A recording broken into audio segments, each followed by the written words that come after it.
station that's on your side. This is Channel 7 News Midday. Hi, everybody. Welcome into Midday, Arkansas. Today is Thursday, March 9th. I'm meteorologist Barry Brandt. And I'm Kimberly Roosley. Let's go ahead and get started with your news today. New information into our newsroom on the fatal fire in Shannon Hills. We'll tell you who died in that fire. Plus, a kid now has a new hand thanks to a high school student. We'll tell you how it was made coming up. But first, Barry Brandt has a look at what I'm sure we're all interested in, the weather. Yeah, it's going to get a whole lot more active coming up. Today, not so much. We do see moisture. We see some clouds coming back in, Kimberly. But let's take a look at our slight risk of severe weather. That'll be later tonight. Now, later in the show, I'm going to show you exactly what our models say about the timing of that. But into the evening and overnight, that's when we'll see this. And now it's been upgraded to an enhanced risk for a few counties up in northern Arkansas. There is not a big tornado threat with this at all.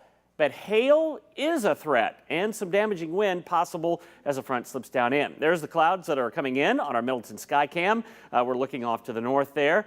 And the clouds are thickening even downtown. 68 degrees, a south-southwest wind at 10 miles an hour. And you can see on the satellite picture there how the clouds are coming up. Could be a few sprinkles of rain this afternoon as the moisture increases, but not a big chance. 70 at Searcy and 71 at North Little Rock and Jacksonville right now. 68 here, 64 where there's more cloud cover at Jessieville, 65 at Hot Springs, and 71 at Whitehall, 68 at Pine Bluff. On our way today up into the 70s. I'm going to put about a 10% chance of rain in Hot Springs, Conway, and Cabot. So this isn't a very good chance of rain at all. 74 at Benton and Bryan and Pine Bluff, 72 at Searcy, and here in Little Rock, 74 with an isolated shower at best. But tonight, a round of thunderstorms. And again, the tornado threat is very small. We're going to be talking about exactly where that threat is and an hour-by-hour look at where the thunderstorms will slip down through the state. That's coming up in just a few minutes. Kimberly? All right, thank you, Barry. We look forward to that. New this morning, Arkansas State Police confirmed to Channel 7 that 52-year-old Bobby Hales of Shannon Hills died in a house fire. That fire happened last night in Shannon Hills. Hale's body has been sent to the state crime lab to determine the cause of death. Hale was the former police chief of Shannon Hills. The fire is still under investigation. Channel 7's Alicia Dover will have an update on this story tonight at 5. We're learning new details about a crime that crosses state lines. Police say a body transported from Johnstown, New York, was found in a suitcase in Prairie County over the weekend. Right now, 2 people are facing charges in the case, and authorities are expecting to make another arrest.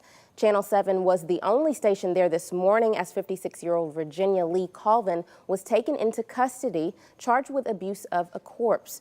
Police say a man named Michael Vickers is also in Arkansas jail in connection to the case, but no details on his arrest have been released.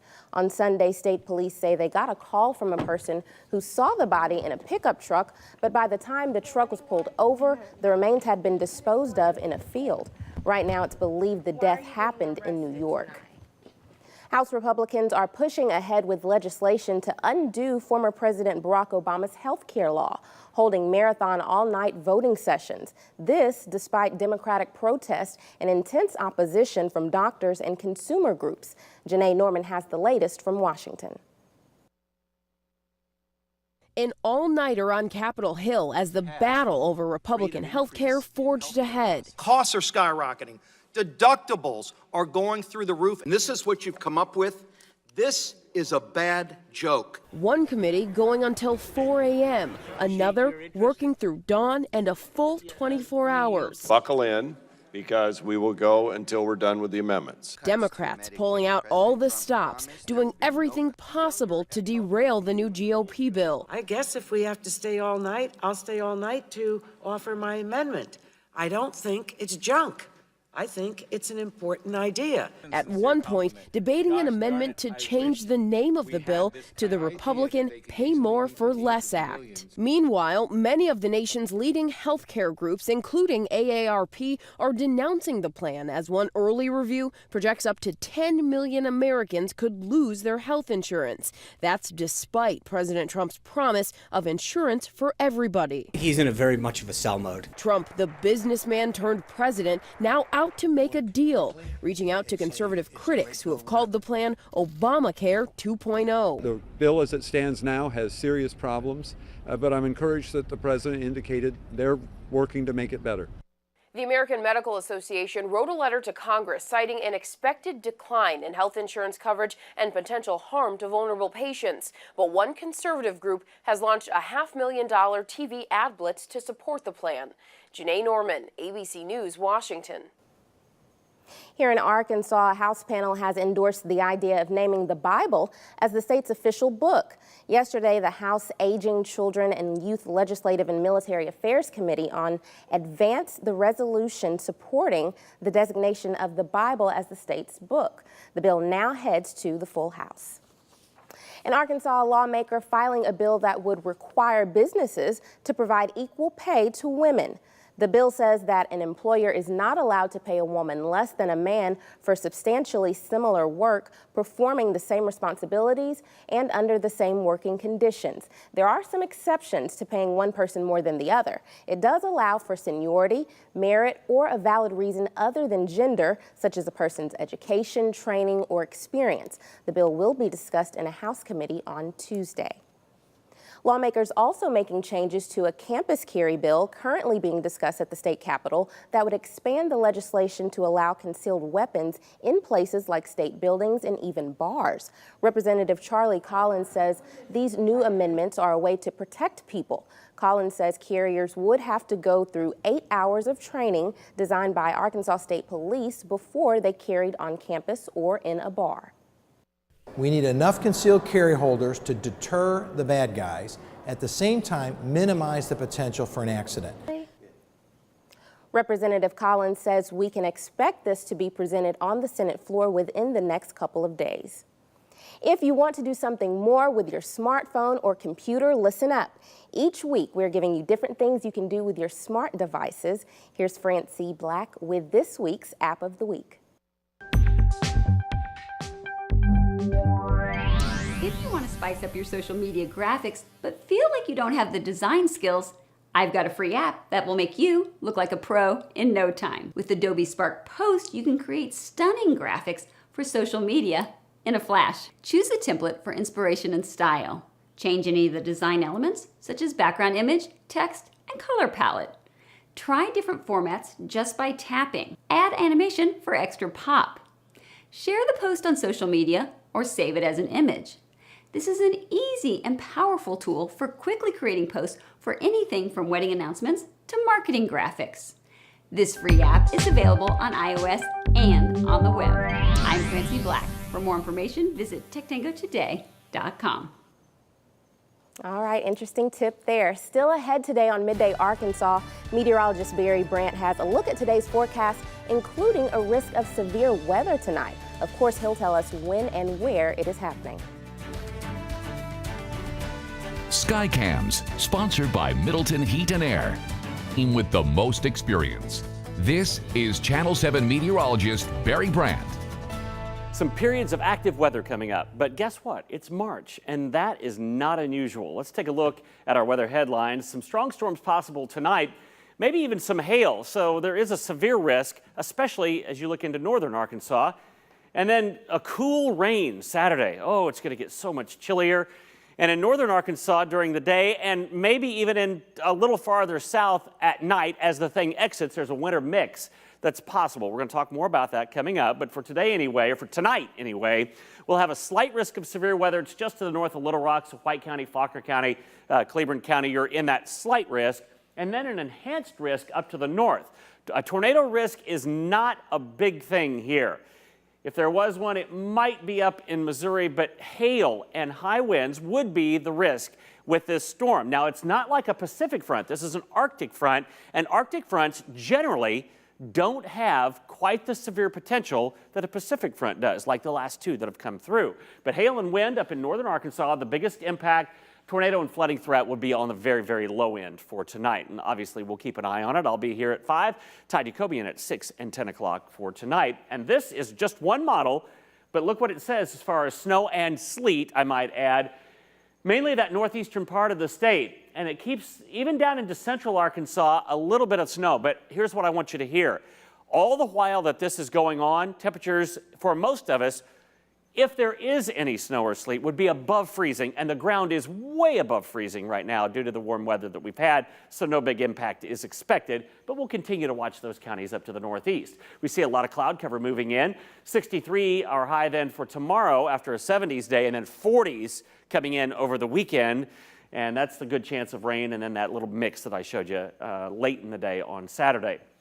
There's the system right there that will spark a few thunderstorms tonight. The cold air is still trapped up to the north for a while, but eventually, in a modified form, that will spread down over our area, and that's why we got the colder air coming for the weekend. It's already in the 70s up in North Arkansas, upper 60s here and in Pine Bluff, and right now 68 degrees at Little Rock with a south-southwest wind at 10, and there is the Middleton Skycam showing the clouds increasing as we look off to the north. And so this afternoon, there could be a scattered shower or two. I don't anticipate very many, though. And then 7 o'clock tonight, we see that line of storms. Could be out some by themselves with hail. There's 8 o'clock. There's 9 o'clock moving on down in. Could be a little wind as those bow out just a little bit. 10 o'clock coming down into central Arkansas, approaching the Little Rock area. Somewhere, I'd say between 10 and midnight would be the best guess. And then by tomorrow morning, it'll start to push quickly on down to the south, and I've taken any mention of precipitation out for Friday. Obviously, it comes back on Saturday. Here's your forecast for today. 74 clouds thicken, an isolated shower at very best. The rain chances at less than 20%. A southwest wind up to 15, and then tonight, a line of thunderstorms. I just showed it to you. Some of those strong, especially North Arkansas, but they could be strong here as they come through the Little Rock area. I think they'll be on the dying end of most of those storms by then. We'll have a low of 56.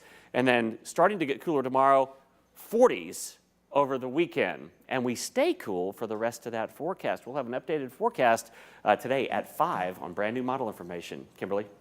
All right, thank you, Barry. Coming up after the break, a child born with an underdeveloped hand just got a prosthetic hand, thanks to a high school student. We'll tell you how next. For less than $50, a child is born with an underdeveloped hand and is getting a new one. Get this, it's all thanks to a San Antonio high school student who made it with a 3D printer. 6-year-old Zach Robbins is arm wrestling, high-fiving, and picking up toys. All things that before today he'd never been able to do with his right hand. I came in and saw him playing with it, and it was I was speechless. And Justin Cantu, a sophomore at the School of Science and Technology in San Antonio, made Zach's hand for a science project and cannot believe how well it works. It was good. Yeah, it was good. It took Justin 3 days to print it in a 3D printer and 2 days to assemble it. And it only took Zach about 30 seconds to fall in love with it. Oh, I'm very excited too. Just seeing him already, he's already picking up all these, he's learning how to use it already. Just little everyday things like playing. I think it's going to be a game changer. The template for the hand was made by engineers with the Enabling the Future program, an international group that designs prosthetic hands that can be made in 3D printers for under $50. So this is just the beginning, not only for Zach, but also for Justin, who hopes to make more. Doing this for him, it helped me realize how I want to go into the field and, make people's life normal and have them not feel so, out of place in the world. Wow, fascinating what you can do with technology these days. All right, now it's time to see who's celebrating a birthday or anniversary. Stay with us. We'll be right back.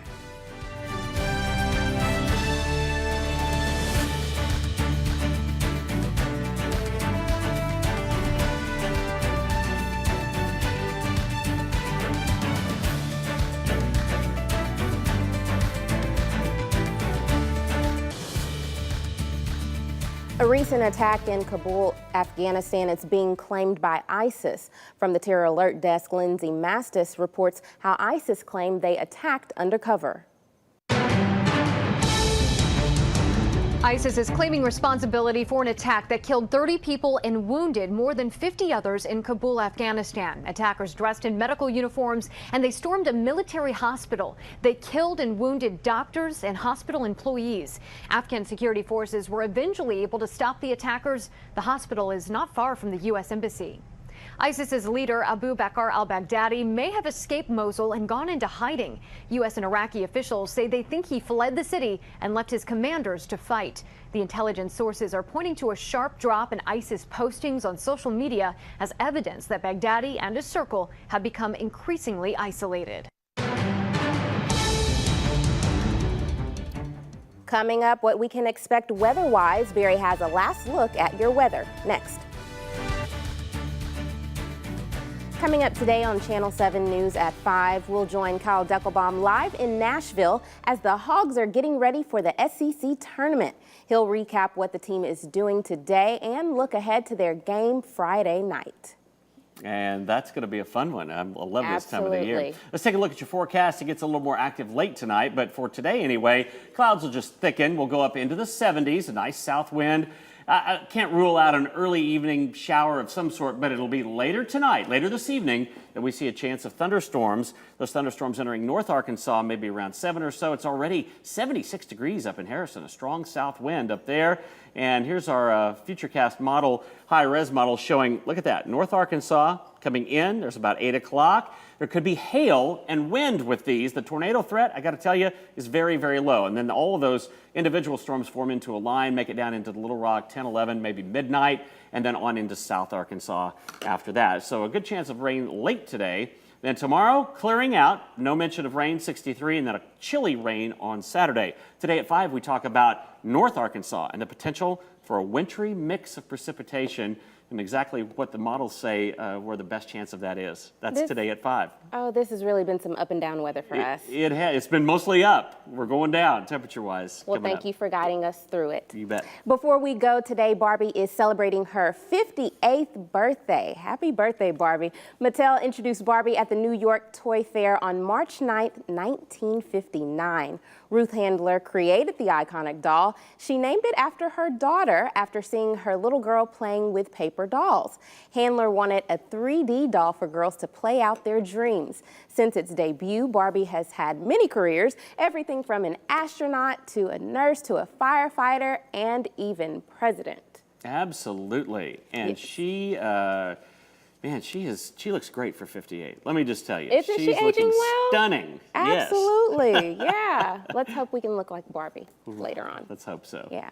Well, thanks everyone for watching Midday Arkansas. We hope you'll join us again tonight for Channel 7 News at 5. Have a great Thursday. Bye-bye, everybody.